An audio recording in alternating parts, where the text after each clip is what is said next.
बिस्मिल्लाहिर्रहमानिर्रहीम। अस्सलाम वालेकुम। बहुत ही मज़ेदार सा पंजाबी पुलाव आपके साथ शेयर कर रहे हैं। इसकी रेसिपी और गोल्डन गोल्डन सा कलर, मज़ेदार सा जायका और खुशबू इतनी कि पूरा घर महक जाए। ज़रूर ट्राई कीजिएगा। वीडियो अच्छी लगे तो लाइक देना मत भूला करें और ये मज़ेदार रेसिपी ज़रूर ट्राई कीजिएगा और कमेंट बॉक्स में आके बताइएगा कि ये रेसिपी आपको कैसी लगी। प्याज में मैंने डाला है मीडियम और ऑयल 1/4 कप से भी कम।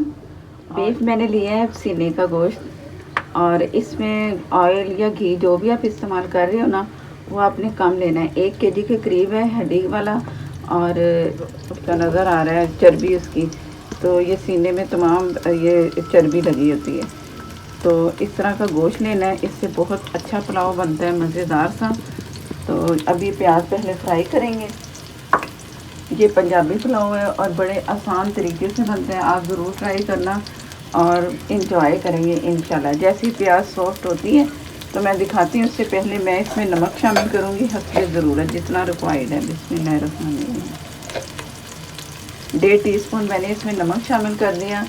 1 केजी हड्डी वाला बीफ सीने का गोश्त है और 1/2 केजी मैं चावल इस्तेमाल करूँगी, इसलिए कि हड्डी का वज़न ज़रा ज़्यादा होता है ना। तो 1 केजी 1/2 केजी चावल के साथ बेहतरीन इसका जो हिसाब है ना, जो रेशो है वो बिल्कुल सही है। ये इसका टोटल गरम मसाला है। 1 बादियान का फूल, थोड़ा सा दालचीनी के थोड़े से पीस और लौंग, 2 अदद काली मिर्च, 4 से 5 अदद जीरा, ये इसमें जाएगा। अब प्याज और ये साबुत गरम मसाला जो है ना, ये जैसे फ्राई होता है मैं दिखाती हूँ। आप इसमें गोल लाल मिर्च भी शामिल कर सकती हैं। प्याज हमारी हो चुकी है। जितना जैसा कलर चाहिए था इतना ही होना चाहिए, क्योंकि हमने इसमें बीफ फ्राई करना है। बिस्मिल्लाहिर्रहमानिर्रहीम।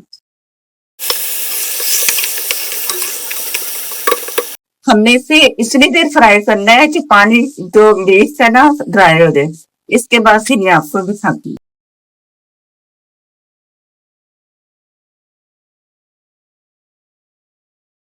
मटन बहुत अच्छे से फ्राई हो चुका है। आप जाएंगे इसमें कुछ मसाले, लहसुन अदरक का पेस्ट, बिस्मिल्लाहिर्रहमानिर्रहीम। 3 टेबल स्पून मैंने भर के इसमें लहसुन अदरक का पेस्ट डाल दिया। 1 टेबल स्पून जीरा पाउडर, साबुत नहीं डालना, वो मुंह में आएगा। जीरा तो हो जाता है, लेकिन जो साबुत धनिया ना वो आपने इसे पीसा हुआ ही इसमें डालना। लहसुन पहले नहीं डालना, अब डालना। अगर पहले डालेंगे तो सारा लहसुन जल जाता है। पानी ड्राई होगा और मटन फ्राई होगा, वो देर लगती है ना, तो इसमें मैंने अब इसमें लहसुन अदरक का पेस्ट डाला है। थोड़ा सा फ्राई करेंगे इसे। फुल फ्लेम मैंने रखा हुआ है और इतनी मजे की खुशबू आ रही है। अभी इसमें से पक्का ही नहीं है कुछ, सिर्फ मसाले ही इसमें ये हैं, तो पूरे घर में ना इसकी खुशबू की महक फैली। इतने मजे का ये पुलाव बनता है, आपने जरूर ट्राई करना है। और इस वक्त आप अगर हरी मिर्च डालना चाहते हैं ना तो आप हरी मिर्च भी आप इसमें डाल सकते हैं। मैं हरी मिर्च इसको पे डालूंगी जब दम में इसे लगाऊंगी, और वो भी साबुत। आप पिसी भी डाल सकते हैं हरी मिर्च, गोल लाल मिर्च भी डाल सकते हैं। लाल मिर्च नहीं आपने पिसी ही डालनी, उससे जो कलर है ना खराब होता है बस। बाकी आप साबुत लंबी लाल मिर्च, गोल मिर्च, जो भी आपका दिल करे तो आप डाल सकते हैं। लहसुन जो हमने डाला तो वो फ्राई हो चुका है। पानी डालेंगे इसलिए जरूरत। बिस्मिल्लाहिर्रहमानिर्रहीम। पानी इसमें मैंने ज्यादा डाला चावलों के हिसाब से। चावलों में कम पानी जाना चाहिए ना, लेकिन ये मटन है, ये गलने में टाइम लगेगा, तो मैंने इसमें पानी ज्यादा डाल दिया है। गोश्त गलेगा, जैसे यखनी का बैलेंस मुझे सही लगेगा तो फिर मैं उतना ही रखूंगी। अगर कम लगेगा तो दोबारा डाल देंगे। गोश्त गलने के लिए छोड़ रही हूँ। आप अगर दम वाली आग पे भी किसी आम पतीले में डाल लें और इसे गलने के लिए छोड़ दें तो बहुत अच्छा गलेगा। मैं प्रेशर में गला रही हूँ और प्रेशर पहले मैंने 4 से 5 मिनट प्रेशर की जो सीटी है ना वो चलने दूंगी। उसके बाद दम वाली आग पे इसे छोड़ दूंगी। दम वाली आग पे ये गलता रहेगा गोश्त जो हमने इसमें इस्तेमाल किया है। और अगर प्रेशर मुसलसल चलता रहे ना वो भी खतरनाक होता है। तो आप ना 5 से 6 मिनट बाद प्रेशर लगाएं और उसके बाद दम वाली आग पे, सीटी भी नहीं हटानी, कुछ नहीं करना, दम वाली आग पे पकने के लिए छोड़ दें। बहुत ही अच्छे से गोश्त गल जाता है। तो आप देख लें, वो नहीं टाइम लेता, ज्यादा टाइम लेता गोश्त तो फिर उसी हिसाब से गलने दें, कम टाइम लेता तो उसी हिसाब से गलने दें। मटन में भी बना सकते हैं, बीफ में भी बना सकते हैं, चिकन में भी ये पुलाव आप बना सकते हैं। अब मैं इसे गलने के लिए छोड़ दूंगी। यखनी हमारी तैयार हो चुकी है।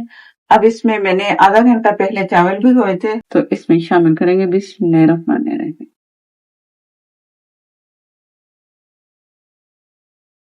बिस्मिल्लाहिर्रहमानिर्रहीम। और चम्मच चला के ऊपर 1 इंच के ऊपर पानी होना चाहिए चावलों में। ये इसका पानी का हिसाब है। इसमें 1 टेबल स्पून सिरका जाएगा। सिरका इसलिए डालते हैं कि चावल हमारे जुड़े ना और खिले खिले, और इसका साइज भी चावलों का बड़ा होता है। मैं अब नमक चख लूंगी। नमक जितना मैंने डाला है काफी है मेरे हिसाब से। आप अपनी मर्जी से डालें जितना आपको रिक्वायर्ड है। प्रेशर में बनाई है यखनी तो उसी में मैंने चावल डाल दिए। आप प्रेशर में बनाएं या वैसे ढक के तैयार कर लें, ये आपकी मर्जी है। तो जैसे चावल तैयार होते हैं तो फिर मैं आपको दिखाती हूँ। बिस्मिल्लाहिर्रहमानिर्रहीम। दम से मैंने हटा दिया और ढक्कन भी हटा दिए। आपने क्या करना है, सिर्फ यूं साइडों पे चम्मच चलाना और इसे छोड़ देना कुछ टाइम के लिए। स्टीम निकलेगी, हमारे चावल इतने मज़े के खिले खिले अलग अलग से नज़र आएंगे। तो अभी मैं इसे छोड़ रही हूँ 2 से 3 मिनट के लिए। बिस्मिल्लाहिर्रहमानिर्रहीम। बहुत ही मजे के लग रहे हैं और अलग अलग चावल है। ये जब दम से उतारें तो ढक्कन हटा के इसे छोड़ दें। कुछ देर छोड़ देंगे तो अलग अलग से चावल नजर आएंगे। फौरन चम्मच चलाएंगे चावल भी टूटेंगे। बस ये आपने एहतियात कर।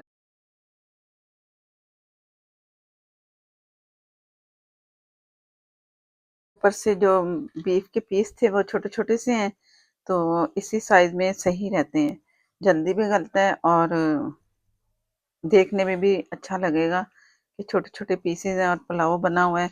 और थोड़ा सा हरा धनिया, और दम में मैंने इसे हरी मिर्चें भी इसमें डाल दी थी, वो भी आपको नजर आ रही होंगी।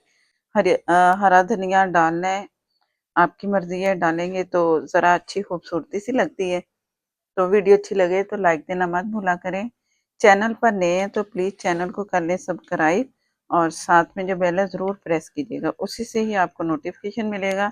फेसबुक पर हैं तो लाइक करते जाएं, शेयर करते जाएं, हो सके तो फॉलो कर लें। और नेक्स्ट वीडियो तक के लिए इजाजत दें। अल्लाह हाफिज।